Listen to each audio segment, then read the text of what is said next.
पहले जब राजा होते थे तो उनका एक नगर होता था और अपने नगरवासियों को हिंसक पशुओं से बचाना उसका उत्तरदायित्व होता था। और जब वो जंगल पे निकलते थे तो आखेट करते थे, हिंसक पशुओं को मार गिराते थे। जैसे राजा की प्रजा और उसका परिवार होता है, शेर का भी झुंड और उसका परिवार होता था। जैसे राजा का क्षेत्र होता है वैसे ही शेर का भी एक क्षेत्र होता था। शेर भी राजा की तरह अपने क्षेत्र की रक्षा करता था। तो लोगों ने भी शेर के इलाके में हस्तक्षेप करना ठीक नहीं समझा। जिस तरह से नगर में राजा होता था उसी तरीके से जंगल में शेर होता था।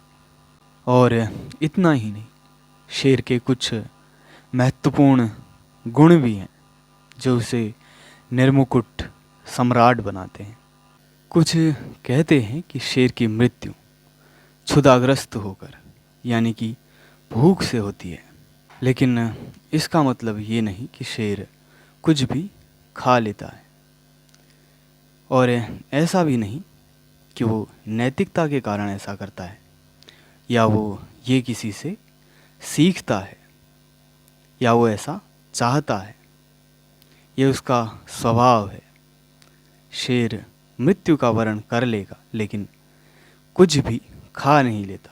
इसी तरह संकल्प करने वाले व्यक्ति को भी अपने मार्ग पे अडिग रहना चाहिए। शेर राजा माना जाता है लेकिन इसके बावजूद वो हिंसक पशुओं में सबसे कम आक्रामक होता है और उसे कई बार सबसे पहले भोजन करने दिया जाता है और अधिकांश समय वह शांत रहता है और उसका संयम ही वास्तव में उसे एक सम्राट बनाता है।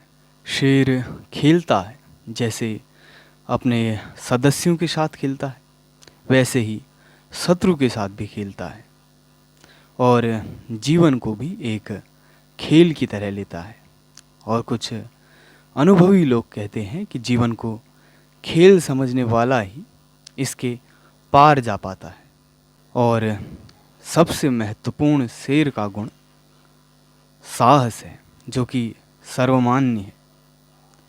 शेर छोटा हो या बड़ा अपने शत्रु को एक दृष्टि से देखता है, चाहे उसके सामने मृत्यु ही क्यों ना खड़ी हो।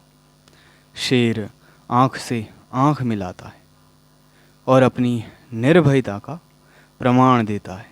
अपने आँख, कान और मुंह को वो त्रिशूल की तरह तेज रखता है और जब शेर दहाड़ता है तो उसके वर्चस्व की गूंज कई मीलों तक सुनाई पड़ती है।